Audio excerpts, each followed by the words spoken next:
এই মুহূর্তের সমগ্র বরাক উপত্যকার গুরুত্বপূর্ণ আঞ্চলিক সংবাদে সবাইকে জানাই স্বাগত। প্রথমে বিশেষ বিশেষ খবর। আসামে রাহুলের জীবন ঝুঁকিতে রয়েছে, অমিত শাহকে চিঠি উদ্বিগ্ন খাড়গের। আসামে রাহুল গান্ধীর নিরাপত্তা নিয়ে উদ্বিগ্ন কংগ্রেস সভাপতি মল্লিকার্জুন খাড়গে। এবার বিষয়টি নিয়ে তিনি চিঠি দিলেন কেন্দ্রীয় স্বরাষ্ট্রমন্ত্রী অমিত শাহের কাছে। মঙ্গলবারই গুয়াহাটিতে ভারত জোড়ো নিয়ে যাত্রা চলাকালীন কংগ্রেস কর্মীদের সঙ্গে সংঘর্ষ বেঁধেছে আসাম পুলিশের। এরপরই আসামে রাহুলের নিরাপত্তা নিশ্চিত করতে অমিত শাহকে চিঠি দিলেন খাড়গে। উল্লেখ্য, আসামে ইতিমধ্যেই রাহুল গান্ধীর বিরুদ্ধে এফআইআর দায়ের করা হয়েছে। রাহুল এবং কংগ্রেস কর্মীদের বিরুদ্ধে অপরাধী ষড়যন্ত্র, অবৈধ জমায়েত, শান্তি শৃঙ্খলা ভঙ্গ সহ একাধিক বিষয়ে অভিযোগ আনা হয়েছে। আসামের মুখ্যমন্ত্রী হিমন্ত বিশ্ব শর্মা কংগ্রেস কর্মীদের বিরুদ্ধে নকশালি কৌশল ব্যবহার করার অভিযোগ করেন। একই সঙ্গে দাবি করেন এটা অসমীয়া সংস্কৃতির বিরোধী। এরপরই রাহুল এবং কংগ্রেস কর্মীদের বিরুদ্ধে দায়ের হয় এফআইআর। বুধবার অমিত শাহকে লেখা চিঠিতে খাড়গে বলেন, ভারত জোড়ো ন্যায়যাত্রা নিয়ে রাহুল আসামে প্রবেশ করতেই তার উপর হামলা হচ্ছে। গত কয়েকদিনে এমন একাধিক ঘটনা ঘটেছে যেখানে রাহুলকে প্রয়োজনীয় নিরাপত্তা দেওয়া প্রয়োজন ছিল। চিঠিতে 21 জানুয়ারির ঘটনা তুলে ধরে খাড়গে, যেখানে বিজেপি সমর্থকরা যাত্রা আটকে দেয় এবং বিজেপি কর্মীদের হাতে লাঞ্ছিত হন কংগ্রেসের রাজ্য সভাপতি ভূপেন বরা। খাড়গে চিঠিতে বলেন, এইসব ঘটনায় স্পষ্ট দেখা গেছে আসাম পুলিশ বিজেপি কর্মীদেরই সাহায্য করেছে। রাহুল গান্ধীর কনভয়ের আরো কাছে আসার জন্য রাস্তা করে দেয় আসাম পুলিশ, অথচ রাহুল গান্ধী Z+ ক্যাটাগরির সুরক্ষা পাওয়ার অধিকারী। খাড়গের দাবি, রাহুল গান্ধী সহ কংগ্রেসের একাধিক নেতা নেত্রী এবং কর্মচারীদের সুরক্ষা নিশ্চিত করতে কেন্দ্র দ্রুত পদক্ষেপ করুক। শেষ কয়েকদিন ধরে যেভাবে কংগ্রেস কর্মীরা বাধার সম্মুখীন হচ্ছেন, তাতে তাদের জীবনের ঝুঁকি বাড়ছে বলেই দাবি করেন কংগ্রেস সভাপতি। তার দাবি, আসাম পুলিশ রাহুল গান্ধীর সুরক্ষা বেষ্টনী লঙ্ঘন করার জন্য বিজেপি কর্মীদের পদ্ধতিগতভাবে অনুমতি দিয়েছে। ঘটনাগুলির ভিত্তিতে অভিযোগ দায়ের হওয়ার পর গ্রেফতার ও তদন্ত না হওয়া নিয়ে উদ্বেগ প্রকাশ করেছেন খাড়গে। প্রমাণ থাকা সত্ত্বেও অভিযুক্তদের গ্রেফতার করা হয়নি বলে অভিযোগ করেন কংগ্রেস সভাপতি। অপরদিকে লটারির নামে লক্ষ লক্ষ টাকা প্রতারণা, প্রতারককে ধরে পুলিশে দিলেন স্থানীয়রা। লটারির নাম করে সাধারণ মানুষকে লুটছে একদল প্রতারক। শত শত মানুষের কাছ থেকে মাসিক 600 টাকা কিস্তিতে প্রায় 1.5 বছর থেকে লক্ষ লক্ষ টাকা হাতিয়ে নিচ্ছে ওই চক্র। স্থানীয়দের অভিযোগ, সানলাইট গ্রুপ সোনাইবাজার নামে প্রতারক চক্রটি একটি গ্রুপ গঠন করে বিভিন্ন শর্তাবলীতে লটারি ও টেন্ডার মারুফ নামে প্রতারণার ফাঁদ পাতে। প্রত্যন্ত অঞ্চলে বসবাসরত মানুষদের টার্গেট করে শুরু হয় তাদের প্রতারণার ব্যবসা। তাদের শর্তাবলী মতে 300 জনকে নিয়ে একটি গ্রুপ, প্রতিজন সদস্য মাসে 600 টাকা করে জমা দিতে হবে। প্রতি মাসের 3 তারিখ হবে লটারি। কমিটির কাছে থাকা বিশেষ ক্ষমতায় কোনো মাসে লটারি নাও হতে পারে। অস্পষ্ট শব্দ টেন্ডার নামে আরেকটি ক্ষেত্র দেখা যায় শর্তাবলীতে। ওই শর্তাবলীতে উল্লেখ রয়েছে, লটারি বিজেতা পাবেন 60,000 টাকা। কোনো সদস্য মারা গেলে উত্তরাধিকারীকে এককালীন 60,000 টাকা দেওয়ার ঘোষণা রয়েছে। এভাবে কিছু নিয়ম ও শর্তাবলীতে দীর্ঘদিন থেকে গরিব সহজ সরল মানুষদের সঙ্গে চলছে প্রতারণা। 17 মাস আগে আসাম মিজোরাম সীমান্তের প্রত্যন্ত অঞ্চল কর্কট বস্তিতে প্রতারণার জাল বিছায় প্রতারক চক্রটি। ওই চক্রের প্রতারণার শিকার হয় অন্তত 150টি পরিবার। 150 পরিবারের কাছ থেকে মাসিক 600 টাকা কিস্তিতে গত 14 মাসে 12,60,000 টাকা তুলে নেয় প্রতারক চক্র। গত 14 মাসে 150 পরিবারের মধ্যে 3 জনকে লটারি বিজেতা ঘোষণা করে 60,000 টাকা করে 1,80,000 টাকা ফেরত দেয় চক্রটি।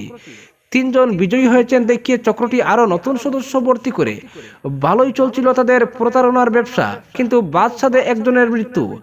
2 মাস আগে একজন সদস্য সড়ক দুর্ঘটনায় মারা যান।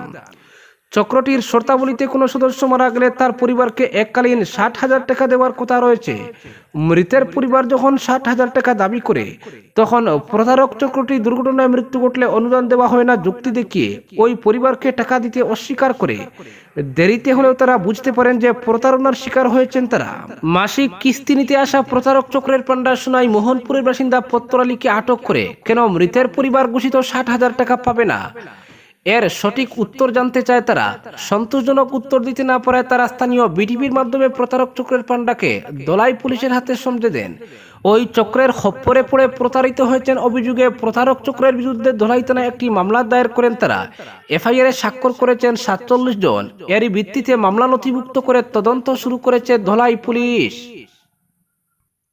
অপরদিকে বিধায়ক দীপায়ন চক্রবর্তীর উদ্যোগে বুধবার সুভাষনগরের অগ্রণী ক্লাবের মাঠে শিলচর বিধানসভা কেন্দ্রের অধীন বিভিন্ন এলাকার সুবিধা প্রাপকদের মধ্যে খাদ্য সুরক্ষার নতুন রেশন কার্ড বিতরণ করা হয়।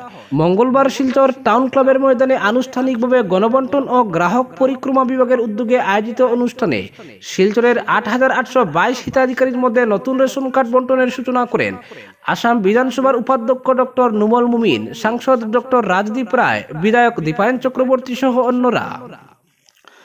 আর বুধবার দ্বিতীয় দিন সুভাষনগরের অগ্রণী ক্লাবের মাঠে গণবন্টন ও গ্রাহক পরিক্রমা বিভাগের ব্যবস্থাপনায় 15টি কাউন্টার তৈরি করে নতুন রেশন কার্ড বিতরণ করা হয় বিধায়কের তৎপরতায়।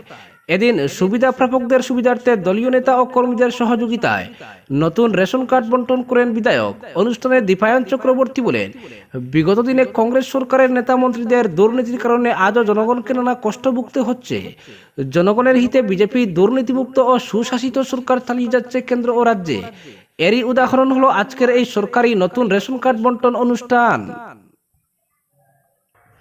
অপরদিকে কাটিগড়ায় তাজা গুলি, পিস্তল, সোনার বিস্কুট সহ গ্রেফতার 2। প্রজাতন্ত্র দিবসের প্রাক্কালে তাজা গুলি সহ উদ্ধার হলো পিস্তল, সোনার বিস্কুট। 6 নম্বর জাতীয় সড়কের কাটিগড়া চৌরঙ্গির অদূরে থাকা পেট্রোল পাম্প এলাকা থেকে এই মারণাস্ত্র উদ্ধার করতে সক্ষম হয় পুলিশ। এই ঘটনায় 2 যুবককে গ্রেফতার করা হয়েছে।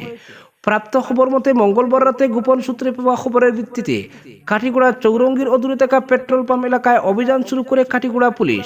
ওসি জোসেফ বি কেইবমের নেতৃত্বে শুরু হয় তল্লাশি। সন্ধ্যা থেকে মাঝরাত পর্যন্ত অভিযান চালিয়ে কোনো সফলতা আসেনি।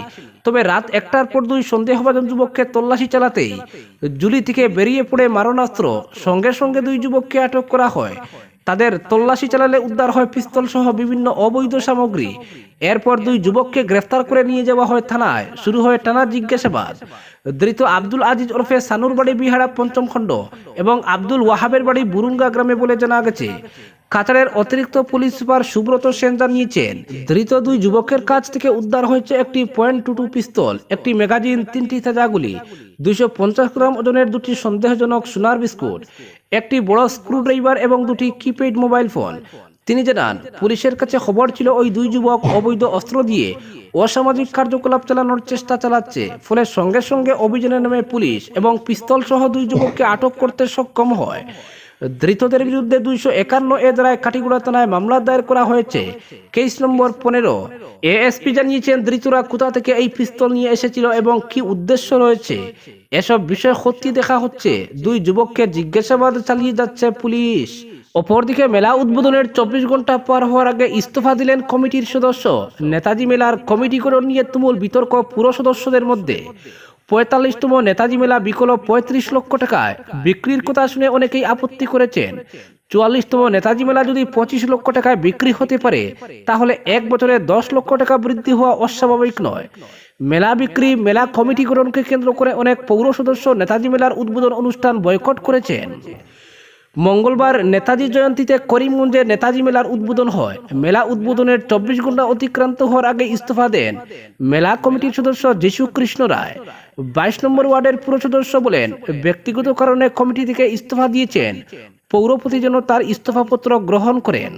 নেতাজির জন্মদিনে মেলা উদ্বোধন হলেও পুর সদস্যদের আভ্যন্তরীণ দ্বন্দ্ব প্রকাশ্যে আসতে শুরু করেছে। এসব সমস্যা যাতে সংবাদ মাধ্যমে না আসে, সেজন্য উদ্বোধনী অনুষ্ঠানে সাংবাদিকদের আমন্ত্রণ জানানো হয়নি। নাম প্রকাশে অনিচ্ছুক বিজেপির এক পুর সদস্য বলেন, গত বছর মেলা কমিটি গঠনের সময় 11 জন সদস্য রাখা হয়েছিল। বলা হয়েছিল এবারের সদস্যদের পরবর্তী মেলা কমিটিতে স্থান দেওয়া হবে না। সেই শর্ত সবাই মেনে নেন। প্রস্তাব দিয়েছিলেন মিশন রঞ্জন দাস, কিন্তু 1 বছরের মধ্যে সবকিছু পাল্টে যায়।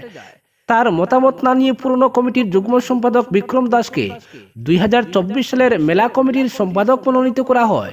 মূলত সেই কারণেই মঙ্গলবার মেলা কমিটির উদ্বোধন অনুষ্ঠানে গরহাজির ছিলেন অধিকাংশ পুর কমিশনার। গত বছরের মেলা কমিটির সম্পাদক বিজু বণিক স্বয়ং উদ্বোধনী সভায় অনুপস্থিত ছিলেন। নেতাজি মেলার ইতিহাসে সর্ববৃহৎ পরিমাণ লাভের অংশ তিনি যে পুরসভার কাছে জমা দিয়েছিলেন তা বলারও কেউ ছিল না। গত বছর বিজু করিমগঞ্জ পুরসভা তহবিলে 20 লক্ষ টাকা জমা দিয়েছিলেন। উদ্বোধনী অনুষ্ঠানে করিমগঞ্জের পৌরপতি রবীন্দ্র দেব বলেন, তিনি করিমগঞ্জ পৌরসভার দায়িত্ব নেওয়ার পর থেকে নেতাজির জন্মদিনে নেতাজি মেলা শুরু হচ্ছে। বিজেপির সভাপতি সুব্রত ভট্টাচার্য বলেন, নেতাজি মেলা হচ্ছে করিমগঞ্জের জনগণের আবেগের জায়গা। মন্ত্রী পরিমল শুক্লবৈদ্য তার বক্তব্যে নেতাজির জীবনাদর্শ নিয়ে আলোকপাত করেন। উপস্থিত ছিলেন পার্থসারথী দাস, সুকেন্দু বিকাশ পাল, কিশোর দেব, মিশন রঞ্জন দাস, কৃষ্ণ দাস প্রমুখ। অনুষ্ঠান সঞ্চালনা করেন সন্ধ্যা সিং। আজকের বিশেষ সংবাদ এখানেই সমাপ্ত।